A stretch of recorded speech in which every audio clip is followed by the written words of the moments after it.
Wash the most you've ever lost in a coin toss. Welcome in to the Bro 4 Squad podcast. This is our 25th episode. I am your host, Jeff Hornacek. Alongside me, as always, is the mad scientist, Brian Banner. Banner, 25 episodes, big milestone for our pod. You popping bottles over there? Yeah, I'm super excited. We can finally rent a car without getting extra fees added on. So that's pretty exciting. We could, go anywhere, like Montana. When does our parents' pod have to take us off their fucking health insurance? When does that happen? Still got, 3 or 4 years thanks to Obama pods. Oh, okay. Well, now it's getting a little too meta for my taste. So let's move on. If this is your first time checking us out, thank you guys so much. We're just a bunch of bros who like to talk superheroes, movies, and superhero movies. And we like to get every pod started with the most important thing in any bro's life, and that is chest day. So this week, here's our chest day topic. This past week was the D23 Expo in Anaheim, California, where Disney hosts its biannual gathering to announce future projects and show us a little flavor of what's in their current slate. Highlights from this week include the live-action Aladdin casting announcements, behind-the-scenes footage from Star Wars The Last Jedi, an Avengers Infinity War scissor reel, which we are hoping to have released this week at Comic-Con, otherwise Banner and I might kill ourselves. And there's no might about it. Take that out of the equation, because it's a certainty. And a list of future projects that include live-action Mulan, Mary Poppins Returns, and A Wrinkle in Time starring Oprah Winfrey. So, Banner, we'll just go straight to you on this one. You're a very big Disney guy. You frequent the parks about twice a year with Mrs. Banner. So what stood out to you from D23? Anything you wanted to see but didn't? Anything that you're super pumped about? Anything that you're not pumped about? Well, there's the obvious. I wanted to see a Infinity War trailer. Pretty confident we're going to get that at Comic-Con. If not, there will be riots in the streets and on the seas and in space. There will be blood, as Daniel Day-Lewis once said. He was talking about this moment in time. That's really the only thing that I wish I would have seen, because I'm pretty much going on lockdown as far as Star Wars goes. So whatever they do or don't show, I'm perfectly fine with that, because I don't want to know anything going in. One thing I was really excited about, like you said, I go to Disney World, Disneyland several times a year, big fan of it, and they announced they confirmed a lot of things of what they're doing with Star Wars Land at both Disneyland in California as well as Disney World in Florida. Really excited. We get to fly the Millennium Falcon, which will be really cool. We get to be in a space battle when we're fighting the First Order. Going to be really cool. It's going to open in California first in 2019, so I will be in California in 2019 to go and see that. They also announced some additional things that they're going to do with Toy Story Land in Disney World, which is really cool. I know none of this is really movie related, but I think they're going to parlay that with the announcement of Toy Story 4 coming out as well, which I thought was pretty cool. Because I like all three of those. I think the third one is definitely the weakest, but not so weak that we can't get a fourth movie out of that. When do we get the Gungan world, where all we get to do is hang out with Jar Jar Binks for 2 fucking hours?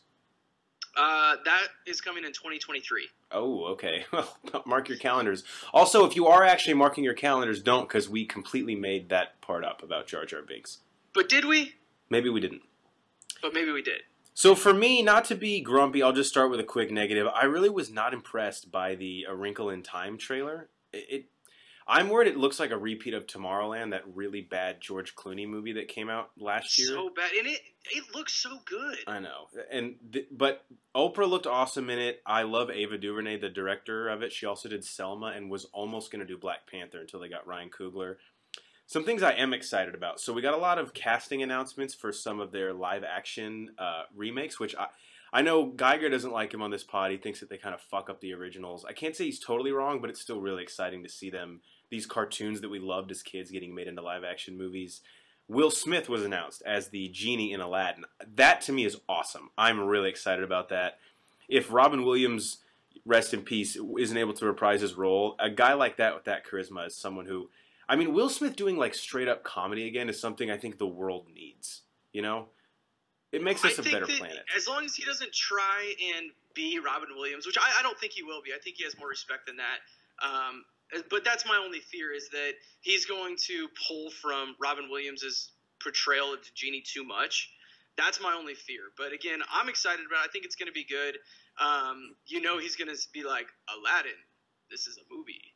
What are you, like Aladdin or something? And then Martin Lawrence will show up as like Iago. Oh, I shouldn't have said that because that might actually happen now. So fucking good. Oh man.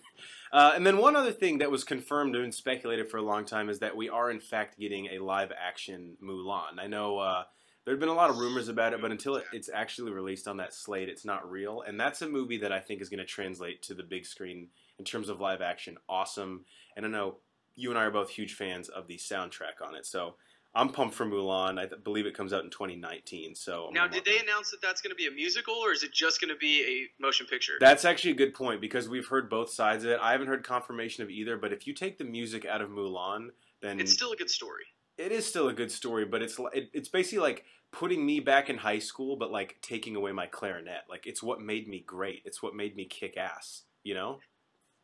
Yeah, I can see that. But is Eddie gonna come back? Look, as Mishu? I don't know. That's a good question. He'll probably try to. Geiger had a good point to me today on the phone. He's like, because James Earl Jones is coming back as Mufasa, and I've campaigned for Jeremy Irons to return as Scar because he's the GOAT. He's just an incredible voice actor in general. He said, if we're gonna bring back all the same people from the cartoon, why make it live action? Which is, I think, a fair point. It's a great point. Nothing against any of those actors, but like this is kind of a good chance to get a new spin on it. So either way, exciting stuff from D23.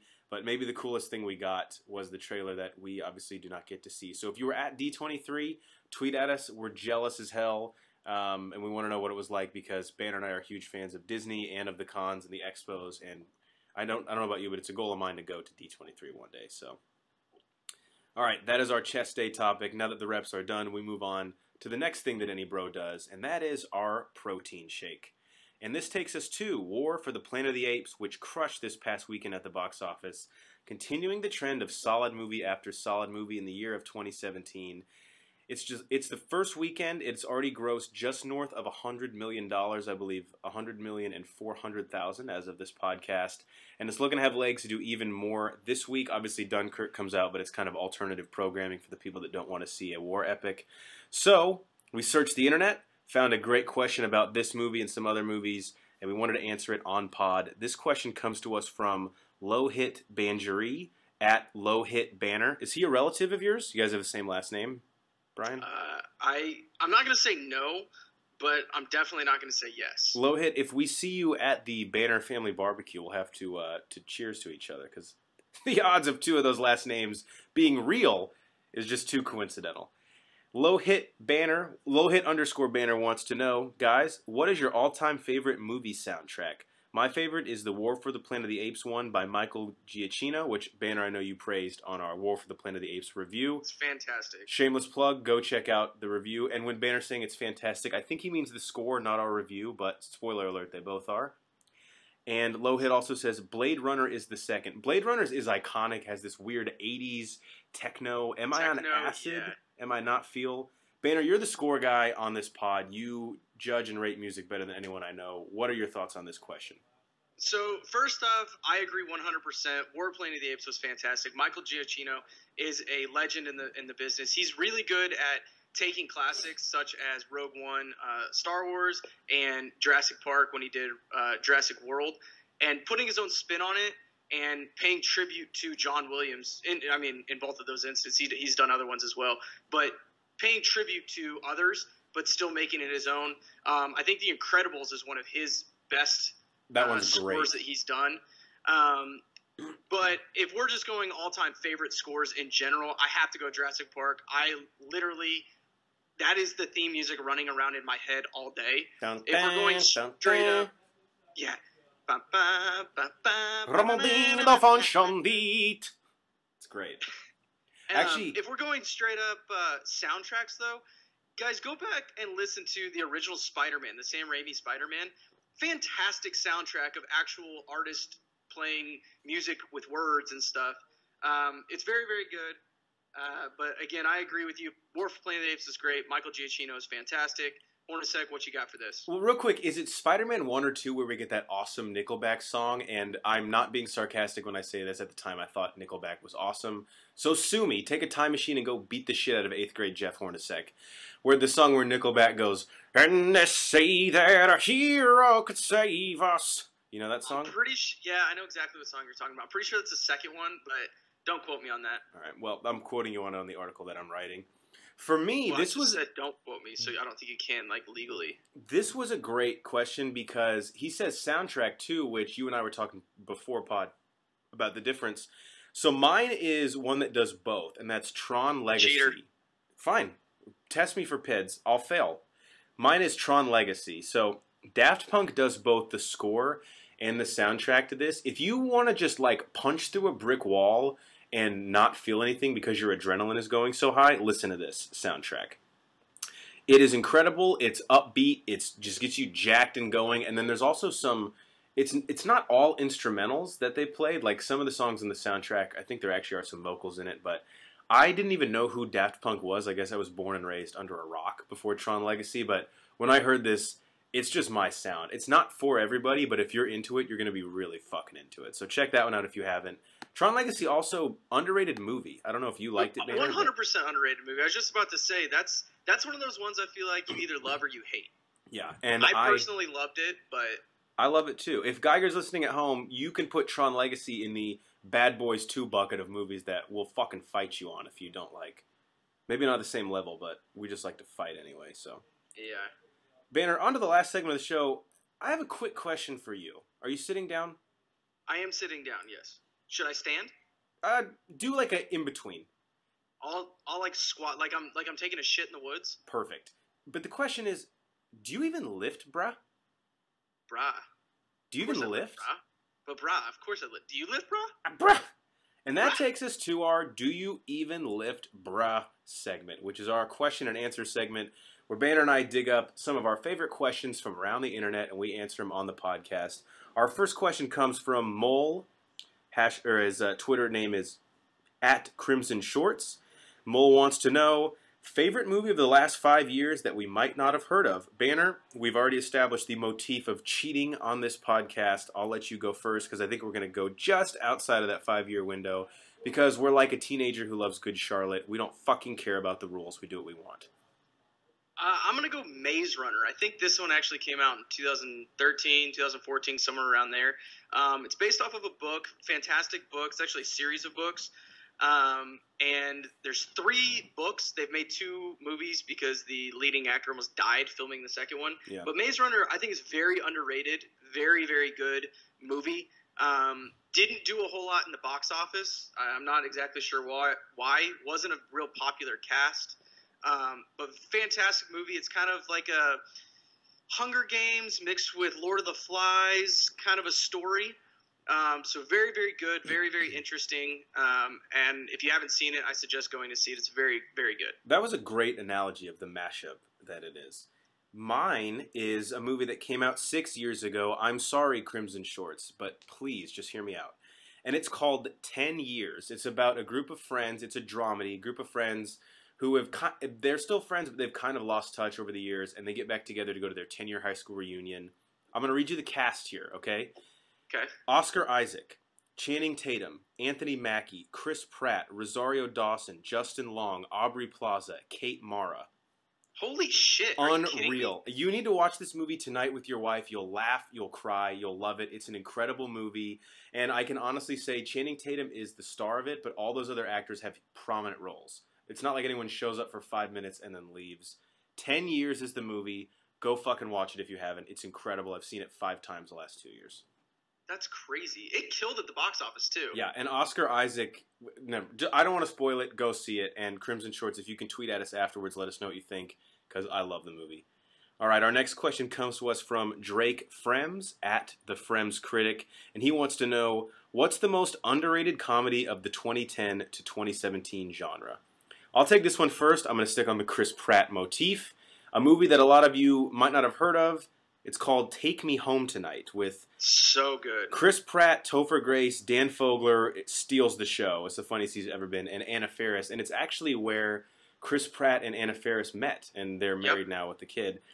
Again, a lot of coming-of-age movies for me today. I don't know if I'm like going through some shit and I'm using you guys at home as therapy. But this one... kind of sounds like it. This one is set in 1980s, hence it's named after the Eddie Money song. It's basically about a kid who has graduated college and... he has that burgeoning adulthood. He needs to get a fucking actual job, but he doesn't want to because the real world sucks, and that's Topher Grace. And Chris Pratt plays a hilarious douchebag in it. He like works at like a Blockbuster, doesn't he? Yeah, I think he's like the manager of like a Blockbuster or something. Yeah. Banner, what do you got for most underrated comedy of the last, we'll say 7-8 years? Well, I would say I Love You Man, but I'm not a cheater, and that is in 2009. So I'm not going to say I Love You Man, although it is a very good underrated comedy. Oh yeah, Jobin. What I'm actually going to say is Horrible Bosses in 2011. Great. Fantastic movie. I think the sequel was a lot more popular than the original. But the original, I think, is better. So funny, just about a couple of guys that hate their boss and they decide to try and kill him. And it's this whole conspiracy theory. Super, super funny, super raunchy. A lot of that funny improv stuff where you don't really know what you're going to get and they don't even know what they're going to say. And it just works. Sometimes you have movies that don't work. This one just worked. Yep. Geiger's a huge fan of that one, too. Spacey, Jamie Foxx, Aniston. Everyone crushes it in that film. All right, last question we have is from Jonathan Peck at JPeck1098, and he wants to know, best Spielberg film after the year 2000. Now, Banner, before I toss it to you, when Jonathan asked this question, I was like, there's two things he wants to know here. Either does he think maybe Spielberg is washed up and wants to know, hey, what has he really done since then? Or is he saying, Spielberg's crushed it since 2000, what's his best movie? Which way did you take it, and then what do you think his best film since the turn of the century is? Well, I'm going to go twofold. I'm actually going to leave what I think is his best one for you because you called it before the pod, and I'm not going to be like Geiger and just steal it. Yeah. And I'm also going to give you what I think his worst movie was in that time frame. Ooh, please. Which is honestly kind of difficult, which there's a shit ton of movies there to pick from. There's some awesome ones, like he did Letters from Iwo Jima, which was fantastic. But I'm going to go Men in Black 2, just because I remember seeing that as a kid. I absolutely loved it. That's Will Smith in his prime, in my opinion, back in that time frame. Very, very good movie. But as far as if you want to look at it the other way, Indiana Jones and Kingdom of the Crystal Skull, I did not like. It was awful. When Shia LaBeouf is swinging in the vines with the monkeys, I audibly in the theater go, really? Yeah.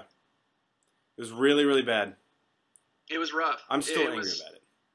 I've only seen it the one time in the theater, and I'm a huge Indiana Jones fan. So what do you got as your best movie here? So mine is Catch Me If You Can in 2002 with Leonardo DiCaprio and Christopher Walken, Tom Hanks.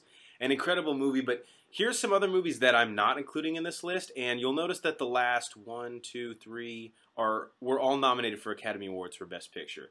He also did The Terminal in 2004 because him and Tom Hanks are clearly in some type of romantic relationship. Munich in 2005 with Eric Bana, nominated for Best Picture. Lincoln in 2012, where Daniel Day-Lewis, surgically transformed himself into Abe Lincoln, and Bridge of Spies in 2014. So he's got a recent one up for an Academy Award, and Mark Rylance won Best Supporting Actor. So Steven Spielberg still got it. I know he puts his name on everything these days, so he's bound to have some fucking duds in there, but the dude can still rake. Like, let's not get it twisted, you know? Yeah, he's definitely hasn't lost his eye. And honestly, some of these, it's just his money. It's not really him, in my opinion. He's just so big now that he's like, yeah, sure, why not? Let's throw it on there. Sure. And he has very little to do with it. Absolutely, and can't blame him for that. You and I might be soul skaters from Brink, but he's Team X-Blade all the way, and we always respect that. All right, guys, that will do it for episode 25 of the Bro 4 Squad. Thank you so much for checking us out. If you could follow us on Twitter at Bro4Squad, we'd appreciate it. Give us a like on Facebook, Bro4Squad Podcast. That's 4 words. Click the subscribe button on iTunes and YouTube, Bro4Squad, 3 words. Leave us a review on iTunes if you can, preferably 5 stars. Let us know how awesome we are. Even if you have to lie to us, we could use the ego boost. And as always, check out all of our content in our squad blog at Bro4Squad.com. For Brian Banner, I'm Jeff Hornacek. We will catch you next time. And So, like, where's our... a hero could save her. Sorry, cut you off. It's okay. Like, where's our 401k now? They're 25.